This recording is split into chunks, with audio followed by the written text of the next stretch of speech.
انسانی تربیت کے لیے، تکمیل اخلاق کے لیے، بندہ مومن کی کردار سازی کے لیے، افکار و نظریات کو رجوع الی اللہ کا سبق دینے کے لیے جو انداز قرآن مجید نے اختیار فرمایا ہے وہ حکیمانہ بھی ہے، مؤثر بھی ہے اور بہت جلد سمجھ آنے والا بھی۔ انسان کے ذہن و فکر میں جتنی چیزیں ابھر سکتی ہیں ان سب کے جوابات بھی، اس کو اپنی تعمیر کے لیے کن چیزوں کو اختیار کرنا چاہیے ان کے اختیار کرنے کا اسے پیغام بھی، اور پھر اس کے نتیجے کے طور پر اللہ کی بارگاہ سے اسے ملے گا کیا اس انعام کا اعلان بھی۔ قرآن مجید فرقان حمید کا یہ خاص خاصہ ہے۔ قرآن حکیم کی سورہ انفال میں سے 3 آیات میں نے تلاوت کی ہیں۔ اللہ کریم نے دیکھیے یہاں ان تینوں آیات کے اندر کس مؤثر انداز میں اور کس خوبصورت پیرائے کے اندر ہمیں سمجھایا ہے کہ ہم نے اپنی زندگی اس طرح کی بنانی ہے کہ رب رسول کی بارگاہ میں قبول ہو جائے، اللہ کے انعامات نصیب ہوں۔ ارشاد فرمایا یا ایھا الذین آمنوا لا تخونوا اللہ والرسول، اے ایمان والو اللہ اور اس کے رسول سے خیانت نہ کرو، رب اور رسول سے خیانت نہ کرنا، وَتَخُونُوا أَمَانَاتِكُمْ وَأَنْتُمْ تَعْلَمُونَ، اور آپس میں بھی ایک دوسرے کے ساتھ خیانت نہ کرنا حالانکہ تم جانتے ہو۔ حضرت عبداللہ ابن عباس رضی اللہ تعالیٰ عنہ اس آیہ کریمہ کے تحت فرمایا کرتے تھے جس نے فرض چھوڑے اس نے اللہ سے خیانت کی، اور جس نے سنت کا ترک کیا معاذ اللہ اس نے نبی پاک علیہ السلام سے خیانت کی۔ جس نے فرض چھوڑے اس نے اللہ سے خیانت کی، اور جس نے سنت کا ترک کیا اس نے نبی پاک سے خیانت کی۔ وَتَخُونُوا أَمَانَاتِكُمْ، اور آپس میں بھی ایک دوسرے سے خیانت نہ کرو، وَأَنْتُمْ تَعْلَمُونَ، اور تم جانتے ہو، تمہیں پتہ ہے امانت کیا ہے، خیانت کیا ہے، اس کی تمہیں خبر ہے، یہ اللہ نے تمہارے فطری تقاضوں میں بات رکھ دی ہے، تمہیں پتہ ہے یہ کیا ہے۔ اس کے لیے یہ مت سمجھنا کہ تمہیں کسی بہت بڑے فلسفے کی ضرورت ہے یا بہت بڑی کتابیں پڑھنے کی ضرورت ہے، یہ تمہیں پتہ ہے کہ امانت کیا ہے اور خیانت کیا ہے، اور یہ ہمیں خبر ہوتی ہے۔ ڈھیر سارے لوگوں کو پتہ ہوتا ہے کہ میں جو کر رہا ہوں وہ دیانتداری ہے کہ بددیانتی ہے، تمہیں خبر ہے۔ پھر ساتھ ہی آگے فرمایا بددیانتی بندہ کیوں کرتا ہے، کون سی چیزیں سبب بنتی ہیں بددیانتی کا، فرمایا وَاعْلَمُوا أَنَّمَا أَمْوَالُكُمْ وَأَوْلَادُكُمْ فِتْنَةٌ، فرمایا خوب جان لو کہ تمہارے مال اور تمہاری اولاد فتنہ ہے، یہ تمہارے لیے آزمائش ہے۔ مال کی محبت میں بددیانتی کرتے ہو، اولاد کے لیے جمع کرنے کے لیے بددیانتی کرتے ہو تو فتنہ ہے، ان کو دیکھ کر بددیانتی کر رہے ہو۔ دیکھیے پہلے کہا بددیانتی نہ کرو، خیانت نہ کرو، اور ساتھ ہی جو چیزیں اس کا سبب بنتی ہیں، جو اس کی وجہ بنتی ہیں، ساتھ ہی ان کا ذکر فرما دیا۔ فرمایا مال اور اولاد اچھی طرح سمجھ لو یہ فتنہ ہے، یہ آزمائش ہے۔ تو مالک اگر یہ آزمائش ہے تو پھر ہمارے لیے کیا ہے؟ فرمایا وَأَنَّ اللَّهَ عِنْدَهُ أَجْرٌ عَظِيمٌ، بے شک اللہ تعالیٰ کے پاس تمہارے لیے اجر عظیم ہے۔ تم دیانتداروں جیسی زندگی گزارو، متقین جیسی زندگی گزارو، امانت دار بنو، اللہ کے پاس تمہارے لیے اجر عظیم ہے۔ اور پھر آگے ارشاد فرمایا یا ایھا الذین آمنوا ان تتقوا اللہ یجعل لکم فرقان، اے ایمان والو اگر تم اللہ تعالیٰ سے ڈرتے رہو گے تو وہ تمہارے اندر حق اور باطل میں تمیز کرنے کی قوت پیدا کر دے گا، وہ تمہیں نور بصیرت عطا کر دے گا۔ اللہ سے اگر ڈرو گے تو پھر اللہ تبارک و تعالیٰ تمہیں وہ نور دے گا جس سے تم حق اور باطل میں تمیز کر سکو گے، یعنی تمہارے فیصلے ٹھیک ہونے لگ جائیں گے، تمہیں قوت فیصلہ نصیب ہوگی، اور مالک اتنا ہی ملے گا۔ تو 3 باتیں اس آیہ کریمہ میں ارشاد فرمائی۔ فرمایا ایک تو اللہ تمہیں فرقان دے گا، حق اور باطل میں تمیز کرنے کی قوت دے گا، اور دوسرا فرمایا وَيُكَفِّرْ عَنْكُمْ سَيِّئَاتِكُمْ، اللہ تمہارے گناہوں کو دور کر دے گا، اللہ تمہارے گناہ تم سے دور کر دے گا، وَيَغْفِرْ لَكُمْ، اور رب تمہیں بخش دے گا اگر تم اللہ سے ڈرو گے۔ وَاللَّهُ ذُو الْفَضْلِ الْعَظِيمِ، اور اللہ تعالیٰ بڑا ہی فضل فرمانے والا ہے۔ زندگی میں کچھ چیزیں طے کر لیں، بددیانتی ٹھیک نہیں ہوتی۔ جو آدمی ذرا سا بھی خائن ہوتا ہے نا تو وہ صرف مال کا خائن نہیں رہتا، وہ رازوں کا خائن بھی ہو جاتا ہے۔ وہ صرف پیسوں کی ہیرا پھیری نہیں کرتا، وہ تعلقات اور رشتوں کی ہیرا پھیری بھی کرتا ہے۔ وہ تو پھر اسلامی حکومت کے راز بھی کھولنے شروع کر دیتا ہے۔ جو لوگ بددیانت ہو جاتے ہیں وہ پھر اتنے زیادہ بددیانت ہو جاتے ہیں کہ اپنے آپ کے ساتھ بھی امانت دار نہیں رہتے. جن کو جھوٹ بولنے کی عادت ہو جاتی ہے وہ اپنے آپ کے ساتھ بھی سچ نہیں بولتے. فرمایا لا تخون اللہ والرسول، اللہ رسول سے خیانت نہ کرنا، کبھی خائن نہ بننا. حضرت انس بن مالک رضی اللہ تعالیٰ عنہ فرماتے ہیں مجھے یاد نہیں کہ نبی پاک علیہ السلام نے ہمیں کبھی خطبہ دیا ہو اور خطبے میں امانت داری کا ذکر نہ فرمایا ہو. نہیں، ہر خطبے میں حضور فرماتے کہ اس کا کوئی دین نہیں جو امانت دار نہیں. یہاں بڑی ڈبیٹ ہوتی ہے، بڑے لوگ بیٹھتے ہیں اور بڑی جناب گہری باتیں ہوتی ہیں اور بڑا فلسفہ بیان کیا جاتا ہے اور کہتے ہیں ہم ذرا غور کریں، مل کے بیٹھیں اور دیکھیں کہ اس ملک کے بگڑنے کا سبب کیا ہے. کیا قانون کی پابندی نہیں ہو رہی؟ کیا معیشت اور معاشرت کا مسئلہ ہے؟ کیا ہر ادارہ اپنے دائرہ کار میں نہیں رہ رہا؟ کیا قانون کی بالادستی نہیں ہے؟ لوگ مختلف قسم کے ہیلے بہانے ڈھونڈتے ہیں کہ یہ وجہ ہے. قرآن مجید کی ان آیات اور احادیث کو سامنے رکھ کے میں کہتا ہوں میرے ملک کا سب سے بڑا مسئلہ بددیانتی ہے. یہاں سے خیانت ختم کر دی جائے، بددیانتی چھوڑ دی جائے، سارے مسئلے ٹھیک ہو جائیں گے. خیانت نہ کی جائے، کوئی نہ خیانت کرے، نہ رب سے کرے، نہ رسول سے کرے، نہ دین سے کرے، نہ اپنے منصب سے کرے، نہ اپنی سیٹ سے کرے، نہ اپنے عہدے سے کرے، نہ اپنے لوگوں سے کرے، نہ اپنے کارکنان سے کرے، نہ اپنے ووٹر سے کرے، نہ اپنے سپورٹر سے کرے. نہ کرے بددیانتی. پیر اپنے مریدوں سے کبھی نہ کرے، مرید اپنے شیخ سے کبھی نہ کرے، استاد اپنے شاگردوں سے بددیانتی کبھی نہ کرے، شاگرد پڑھنے میں اور سبق کو سمجھنے میں کبھی بددیانتی نہ کریں. یہ بددیانتی نکال دی جائے، دیانت دار انسان ہو جائے، دیانت دار. حضرت سیدنا عمر فاروق رضی اللہ تعالیٰ عنہ ارشاد فرمایا کرتے تھے، یہ کنز المال میں موجود ہے. حضرت عمر نے کہا ہے، میں نہیں کہہ رہا. حضرت عمر نے کہا ہے، میں نہیں کہہ رہا. سیدنا فاروق اعظم کا قول ہے، کنز المال میں موجود ہے. میں حوالہ دکھا سکتا ہوں پر میں نہیں کہہ رہا، پھر کہہ رہا ہوں. انہی کی محفل سوارتا ہوں، چراغ میرا ہے رات ان کی، انہی کے مطلب کی کہہ رہا ہوں، بس یہ زبان میری ہے باقی بات ان کی. انہی کی محفل سوارتا ہوں، چراغ میرا ہے رات ان کی، انہی کے مطلب کی کہہ رہا ہوں، زبان میری ہے بات. حضرت عمر فاروق رضی اللہ تعالیٰ عنہ فرماتے ہیں کسی شخص کی نماز اور کسی شخص کا روزہ تمہیں دھوکے میں نہ ڈال دے.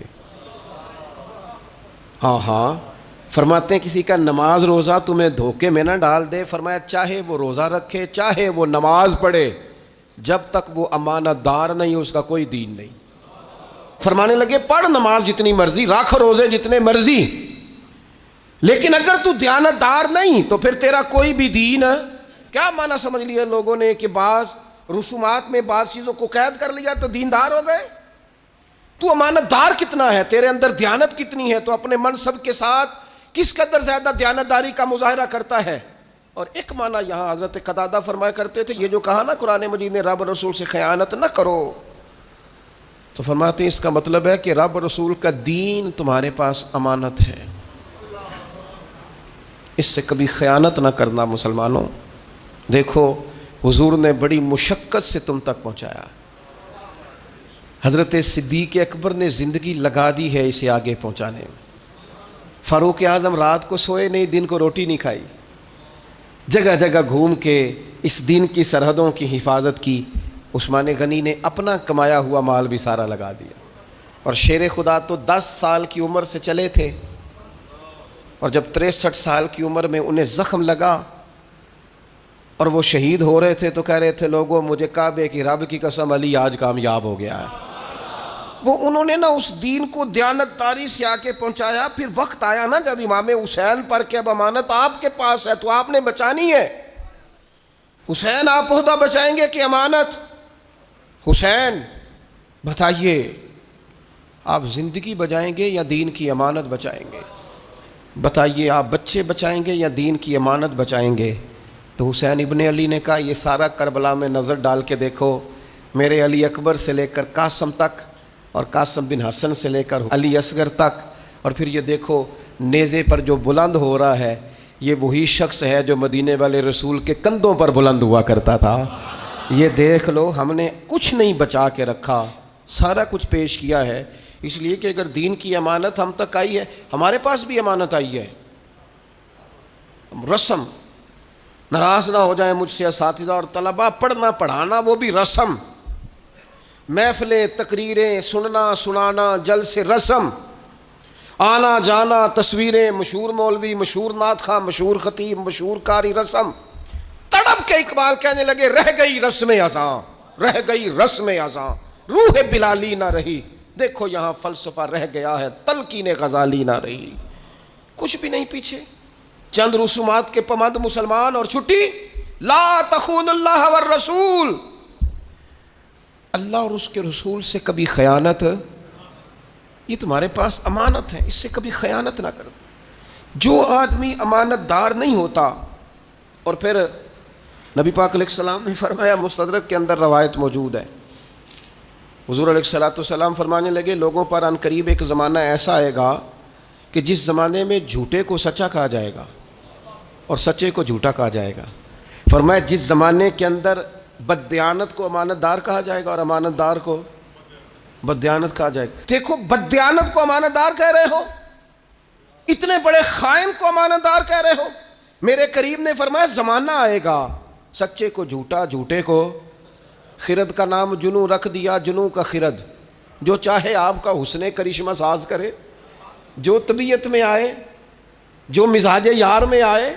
لوگوں نے جھوٹے کا نام سچا، سچے کا نام، نبی پاک علیہ السلام فرمانے لگے لوگوں کو زکوٰۃ کا عامل بنایا جاتا ہے، زکوٰۃ اکٹھی کرنے کے لیے بھیجا جاتا ہے، واپس آ کے کہتے ہیں زکوٰۃ بھی اکٹھی کی، ہمیں تحفے بھی ملے ہیں۔ تو حضور فرمانے لگے گھر میں جا کے اماں کے پاس بیٹھو، پھر پتہ کرتے ہیں تمہیں تحفے کتنے ملتے ہیں۔ یہ جیسے ہی کوئی بندہ کسی سرکاری عہدے پہ آتا ہے وہ کہتا ہے مجھے فلانے نے گفٹ دیا ہے، اور میرے بھائی پہلے کیوں نہیں دیا تھا؟ یہ تیرے عہدے کا ہدیہ ہے، یہ تیرے عہدے کا گفٹ ہے، تیرا گفٹ نہیں ہے۔ یاد رکھیے گا، بددیانتی نہیں، خیانت نہیں، کسی مقام پر بھی جھوٹ نہیں، یہ بندے کو کمزور بندہ نہ۔ میں ان ساری باتوں کا نچوڑ اپنے لفظوں میں کہنے لگا ہوں، میں کوئی بڑا آدمی نہیں ہوں کہ میرا کوئی قول ہو یا میرا کوئی قول بیان ہو۔ ان ساری باتوں کا نچوڑ اور ڈھیر ساری چیزیں پڑھنے کے بعد ایک بات آپ کے سامنے رکھنے لگا ہوں، اسے یاد رکھنا۔ جو آدمی بددیانت ہو جاتا ہے نا، خائن ہو جاتا ہے نا، خیانت کرتا ہے، وہ آدمی اپنے آپ کے ساتھ بھی مخلص نہیں رہتا۔ اقبال کہنے لگے اپنے من میں ڈوب کر پا جا سراغ زندگی، اور چل تو اگر میرا نہیں بنتا اپنا تو بن، اے اپنا ہی بن جا اپنے آپ کے ساتھ۔ لیکن بددیانت آدمی کبھی اپنے آپ کے ساتھ بھی مخلص، تو اگر میرا نہیں بنتا نہ بن، اور چل اپنا ہی بن، لیکن اپنا بننے کو بھی تیار، خیانت نہ کرے زندگی میں۔ اور جہاں تک اس بات کا تعلق ہے کہ خیانت کیوں ہوتی ہے، میں جی بچوں کے لیے کما رہا ہوں، بچوں کے رازق آپ ہیں کہ اللہ ہے؟ کہتے ہیں بچوں کے لیے کر رہا ہوں۔ اچھا بچوں کے لیے کوئی نہیں کرتے، بچوں کے لیے کما رہا ہوں، مکان بچوں کے نام ہے کہ ابا جی کے؟ بینک بیلنس ایسے ہی بچوں کے لیے کما رہے تو دے نا بچوں کو، تیرا پتہ چلے، کرنا وقت پہ نام۔ بچوں کو تو آخری دن تک کہہ رہا ہے یہ نہیں ملتی تو کوئی شے، یہ تو بات دیکھوں گا جب تم میرے فرما بردار ہوگے تو پھر دیکھوں گا کسی کو کیا دینا ہے۔ اللہ فرماتے ہیں کیا دھوکہ دے رہا ہے اپنے آپ کو، اولاد کی بات کرتا ہے، مال کے لیے دوڑتا ہے۔ فرمایا وَاعْلَمُوا أَنَّمَا أَمْوَالُكُمْ وَأَوْلَادُكُمْ فِتْنَةٌ، خوب جان لو یہ مال اور اولاد۔ نبی پاک علیہ السلام کی بارگاہ میں ایک بچہ لایا گیا تو حضور نے اس سے پیار کیا، اور بوسہ لے کے حضور فرمانے لگے یہ جو اولاد ہے نا، یہ بندے کو بخیل بھی کر دیتی ہے اور بزدل بھی کر دیتی ہے۔ اس سے پیار کرنے کا حکم ہے، اپنے بچوں سے محبت کا کہا گیا، لیکن اس محبت میں اتنا غلو نہ کرے کہ بچوں کے کہنے پر حرام کٹھا کرتا پھرے، اس میں اتنا غلو نہ کرے کہ بچوں کے کہنے پر، بیوی کے کہنے پر ناجائز مال جمع کرے، اس میں اتنا غلو نہ کرے کہ وہ اپنے بچوں کو پالنے کے لیے کسی کے بچوں کا حق مارنا شروع کر دے، اس لیے کہ یہ آزمائش ہے مال اور اولاد۔ اس طرح آگے دور نہ نکل جائے کہ وہ اپنا گھر سجانے کے لیے کسی کے گھر کو اجاڑ دے، اپنا آنگن روشن کرنے کے لیے کسی کے گھر میں اندھیرا کر دے۔ فرمایا یہ مال اور اولاد فتنہ ہے، اور اس معنی میں بھی فتنہ ہے کہ اگر تم نے مال کمایا اور صحیح جگہ پہ خرچ نہ کیا تو پھر بھی آزمائش، اولاد ہے اور اس کی صحیح تربیت نہیں کی تو پھر بھی آزمائش ہے۔ بچے صحابہ کے بھی تھے، بچے اہل البیت کے بھی تھے، اولیاء اللہ کے بھی تھے، لیکن وہ جب اپنی زندگی ترتیب دیتے تھے تو اولاد دیکھ کے ترتیب نہیں دیتے تھے، رب رسول کو دیکھ کے ترتیب دیتے تھے، اللہ رسول کو۔ حضرت عمر بن عبدالعزیز رحمۃ اللہ علیہ اتنے بڑے بادشاہ تھے، آخری عمر میں اپنے بچوں کو بلا کے کہنے لگے پتر تمہارا باپ بڑا بزدل تھا، تمہارے لیے جائیداد نہیں بنا سکا۔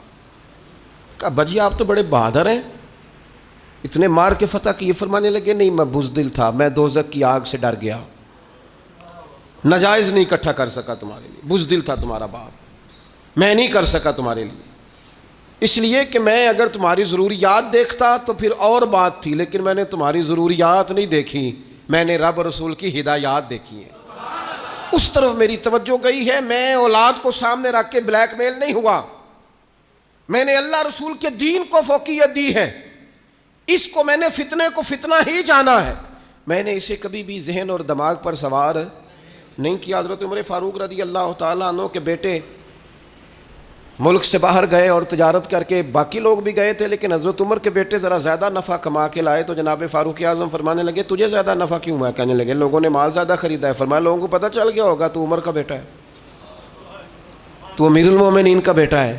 کہا حضور وہ تو بات ہے، تو آپ فرمانے لگے پھر جتنا نفع لوگوں کو ہوا ہے نا اتنا رکھ لے اور باقی مال غنیمت میں جمع کرا، اس لیے کہ وہ تیرا نفع نہیں ہے، وہ جس عہدے پہ تیرا باپ بیٹھا ہے اس عہدے کے نام کا نفع ہے، اسے جمع کرا۔ اپنے معاملات کو سمجھیں، چیزوں کو دیکھیں، ان پر غور کریں، تفکر کریں، فکر کریں۔ میں نے دیکھا ہے ادارے بنتے ہیں، ہاسپٹل بنتے ہیں، پھر اس کے بعد لوگ دیکھتے ہیں کہ میں اپنا فلانا رشتہ دار فلانی جگہ کیسے سیٹ کرا سکتا ہوں، ایک کو کنٹین پہ بٹھاتے ہیں، ایک کو فلانی جگہ بٹھاتے ہیں، ایک کو فلانی جگہ۔ یہ صاحب کون ہیں؟ جو پڑھے لکھے ہیں وہ دفتروں میں، جو ان پڑھ ہیں وہ فلاں گیٹ پہ، فلاں جگہ۔ اقربا پروری عام ہو جاتی ہے، اگرچہ کام مشکل ہے کہ بندہ پھر اس کے بعد حوصلہ کرے اور اقربا پروری نہ کرے، رشتہ داروں کو آگے نہ لائے، کام مشکل ہے، لیکن یاد رکھنا جب بندہ بے لوث ہونا پھر بڑا آسان ہوتا ہے۔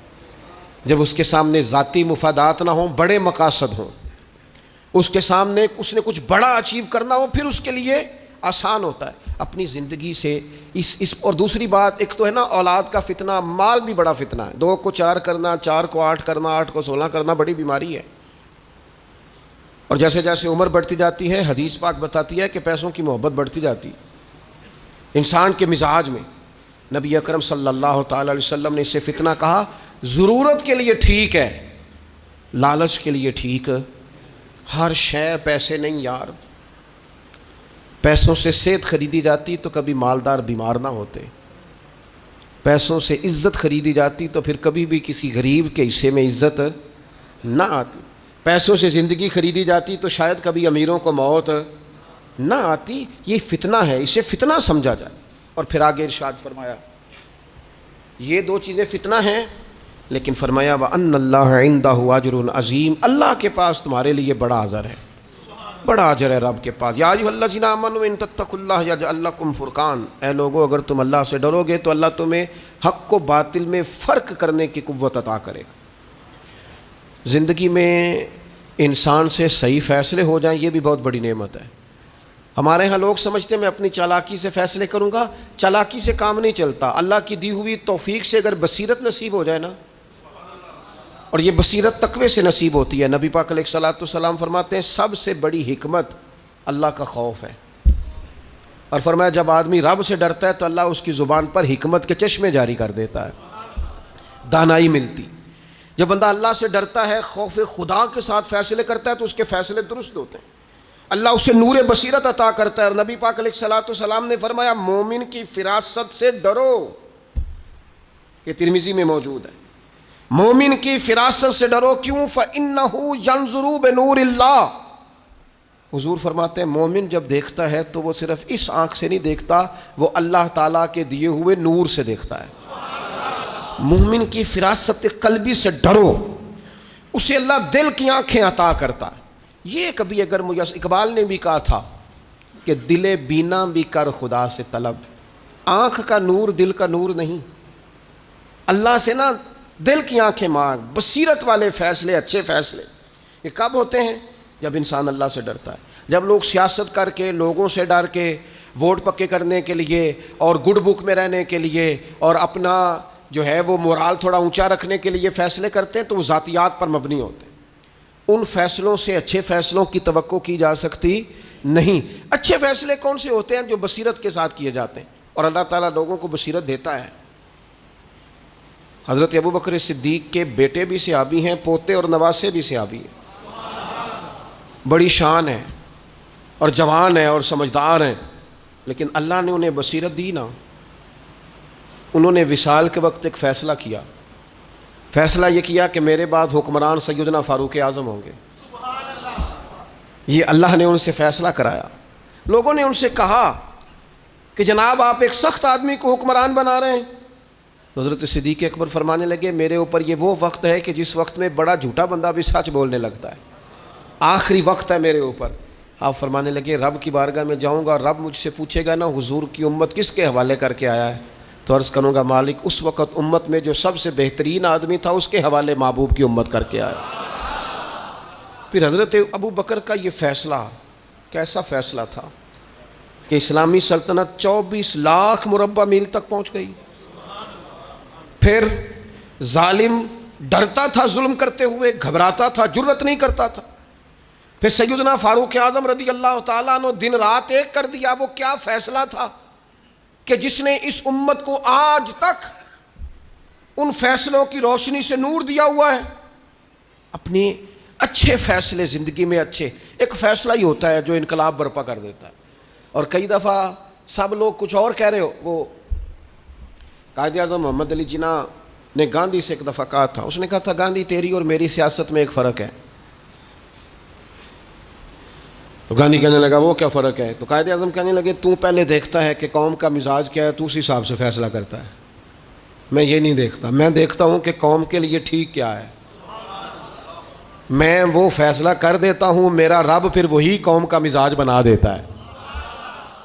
ہمارے ہاں بہت سارے لوگ ایسے ہیں جو دیکھتے ہیں آج کل کون سا پتہ پھینکنا ہے، وہ پتہ پھینک دیتے ہیں۔ جو لوگ لیڈر ہوتے ہیں نا، قائد ہوتے ہیں، وہ ماحول کے مطابق بات نہیں کرتے، وہ حکمت کے مطابق بات کرتے ہیں۔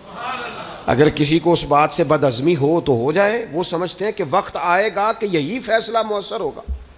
اب حضرت عمر کی باری آئی نا جب، تو میرے نبی پاک علیہ السلام نے فرمایا میرے عمر کی زبان پر اللہ نے حق جاری کر دیا ہے۔ عمر چونکہ رب سے ڈرتے تھے، اللہ نے ان کی زبان پر بصیرت جاری کر دی تھی۔ وہ جب بولتے تھے تو بصیرت سے بولتے، جب فیصلہ کرتے تھے تو بہترین کرتے، جب رائے دیتے تھے تو عمدہ دیتے۔ شرط کیا ہے؟ یا ایھا الذین آمنوا ان تتقوا اللہ، ان تتقوا اللہ، اگر تم اللہ سے ڈرو گے یجعل لکم فرقان، پھر رب تمہیں نور بصیرت عطا کرے گا۔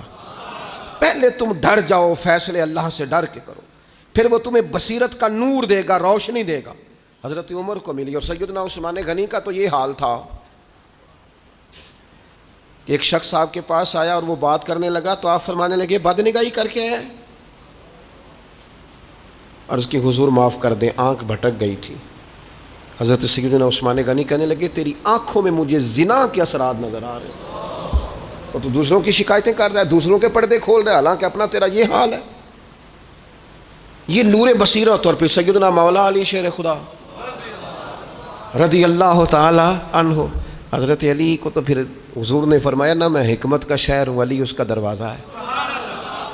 ان کا تو پھر ماحول اس طرح کا تھا کہ وہ جو کسی سے فیصلہ نہیں نہ ہوتا تھا وہ حضرت علی چٹکیوں میں کر دیتے تھے۔ رات کا اندھیرا تھا، کوئی خاتون تھی جو اس وقت طبی معائنے کرتی تھی خواتین کو، بچے کی ولادت کے وقت لوگ اس کے گھر میں لے جاتے تھے، سمجھ لیں جس طرح آج کلینک ہوتے ہیں ڈاکٹروں کے۔ اس خاتون کے گھر میں 2 اکٹھے بچے پیدا ہوئے، رات کا وقت تھا، اندھیرا تھا، چراغ اچانک گل ہو گیا۔ اب ایک کے ہاں بیٹی ہے، دوسرے کے ہاں بیٹا ہے۔ حضرت علی المرتضیٰ شیر خدا کرم اللہ تعالیٰ وجہہ الکریم کی بارگاہ میں فیصلہ آیا، حضور دونوں کہہ رہی ہیں بیٹا ہمارا ہے، فیصلہ کریں۔ ہر قاضی پریشان ہے، گواہ ہے کوئی نہیں، رات کا وقت ہے، اندر 2-3 عورتیں ہی ہیں اور پتہ ان کو بھی کوئی نہیں، کیسے فیصلہ کریں؟ تو حضرت علی کہنے لگے مشکل بات ہی کوئی نہیں۔ جب عورت کے ہاں ولادت ہوتی ہے تو اللہ تعالیٰ اس کے سینے میں دودھ بھی عطا کرتا ہے۔ فرمایا تھوڑا تھوڑا دودھ دونوں کا نکال کے تول لو، جس کا دودھ وزنی ہوگا بیٹا اس کا ہے۔ حضور یہ آپ نے کہاں سے فیصلہ کیا؟ فرمانے لگے قرآن پاک سے۔ کہا وہ کس طرح؟ فرمانے لگے اللہ نے قرآن میں بیٹے کا حصہ ہی ڈبل رکھا ہے۔ یا ایھا الذین آمنوا ان تتقوا اللہ یجعل لکم فرقان، اگر تم اللہ سے ڈرو گے تو اللہ تمہیں نور بصیرت عطا کرے گا۔ اللہ نے بیٹے کا حصہ ڈبل رکھا ہے، فرمایا لہذا جب بیٹا پیدا ہوتا ہے تو عورت کے دودھ میں طاقت بھی ڈبل ہوتی ہے، لہذا جا کے تول لو۔ لوگوں نے واقعی تولا اور آگے کہنے لگے اب تو ہمارا بڑا دل کرتا ہے علی آپ کی بار بار زیارت کریں۔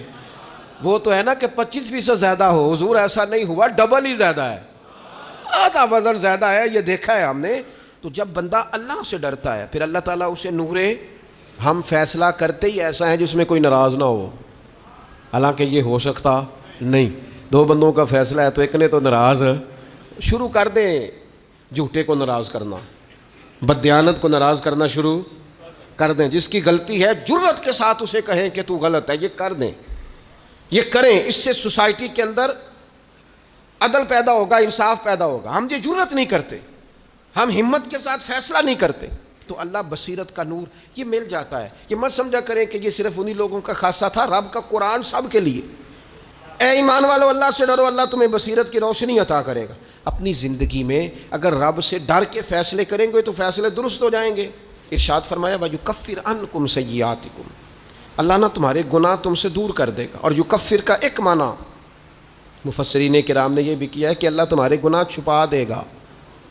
اگر تم اللہ سے ڈرو گے نا ایمان والو، اگر تقوی اختیار کرو گے تو کبھی کسی غفلت کی وجہ سے کوئی غلطی ہو بھی گئی تو رب تمہیں رسوا نہیں کرے گا، تمہارے گناہ چھپا دے گا۔ اگر اللہ سے ڈرو گے تو تمہاری پردہ پوشی کی جائے گی، تمہارے گناہ چھپا دیے جائیں گے، تمہارے پردے ڈالے جائیں گے۔ شرط یہ ہے کہ ان تتقوا اللہ، اگر تم اللہ سے ڈرو تو یا اللہ سے چھپائے جائیں گے، یعنی یہاں چھپ جائیں اور قیامت میں کھل جائیں۔ فرمایا وَيَغْفِرْ لَكُمْ، اور اللہ تمہیں معاف فرما دے گا، اللہ تمہیں بخش دے گا۔ وَاللَّهُ ذُو الْفَضْلِ الْعَظِيمِ، اللہ بڑے ہی فضل والا ہے۔ یہ 3 انعام اللہ تمہیں دے گا، ایک تو اللہ تمہیں بصیرت کی روشنی عطا کرے گا، نور بصیرت دے گا، ایک اللہ تمہارے گناہوں کو تم سے دور کر دے گا، تمہاری پردہ پوشی ہوگی، وَيَغْفِرْ لَكُمْ، اور تمہارے گناہوں کو بخش دے گا۔ کیوں؟ وَاللَّهُ ذُو الْفَضْلِ الْعَظِيمِ، اللہ بڑا ہی فضل کرنے والا ہے۔ اپنی زندگی میں کبھی خیانت نہ کریں، کبھی بددیانتی نہ کریں، دیانتداری سے، معاملہ فہمی سے۔ آپ واقف بندے کو دیکھ کر صرف اس کا کام نہ کریں، آپ اپنے منصب کا خیال کریں، منصب کی ذمہ داریاں ادا کریں، تعلقات کی صرف نہ ادا کریں۔ تعلق نبھانا بھی اچھی بات ہے پر منصب کا خیال کریں۔ آپ نے جو بھی جس منصب سے بھی آپ کا تعلق ہے نا، جس منصب سے بھی اگر ہماری کہیں نسبت ہے نا تو پھر ہمیں اس نسبت کا پاس بھی ہونا چاہیے۔ میں جی بہت اچھے پیر صاحب کا مرید ہوں تو پھر اس کا لحاظ کیا ہے؟ تو بیوی کو گالی دے معاذ اللہ تو بیوی کہے گی یہ سکھایا تجھے تیرے پیر صاحب نے، یہ سبق دیتے ہیں تجھے تیرے استاد صاحب۔ اماں کہے گی یہ تجھے انہوں نے نصیحت کی ہے، یہ تم نے سیکھا ہے۔ تو اگر نسبتیں اونچی ہوں تو پھر کردار بھی اونچا ہونا چاہیے، پھر اپنی ان تعلقات کا انسان کو دیانتدار بھی ہونا چاہیے۔ وہ آپ یقین کریں جتنا کسی شخص سے لوگ پیار زیادہ کرنے لگ جاتے ہیں نا، اس کی ذمہ داریاں بھی بڑھ جاتی ہیں۔ سب سیاں رل پانی نو چلیاں، وچوں کوئی موڑ سی پار کے تے جنہاں نے پار کے سر تے چایا ہے، اے پھر قدم رکھن ڈر ڈر کے۔ ان کے ذمہ دیانتداری ہے نا، اب یہ ڈر ڈر کے پھونک کے سوچ سمجھ جنہاں نے پار کے، کیونکہ ان کا دیوانہ ہوں، ان کا مجذوب ہوں۔ کیا یہ کم ہے کہ میں ان سے منسوب ہوں؟ حضور سید عالم علیہ الصلوۃ، وہ اقبال کہتے ہیں چوں بگویم بمسلمانم بلرزم، جب میں کہتا ہوں نا میں مسلمان ہوں تو میرا جسم کانپنے لگ جاتا ہے، میں مسلمان ہوں، حضور کا ماننے والا۔ چوں بگویم بمسلمانم بلرزم، اس لیے کہ میں لا الہ الا اللہ کی مشکلات کو جانتا ہوں۔ دیانتداروں جیسی زندگی گزاریں۔ آپ جو بھی ہیں اپنے منصب کا لحاظ کریں، اپنے عہدے کا، اپنی نسبت کا خیال کریں۔ اللہ سمجھنے کی توفیق عطا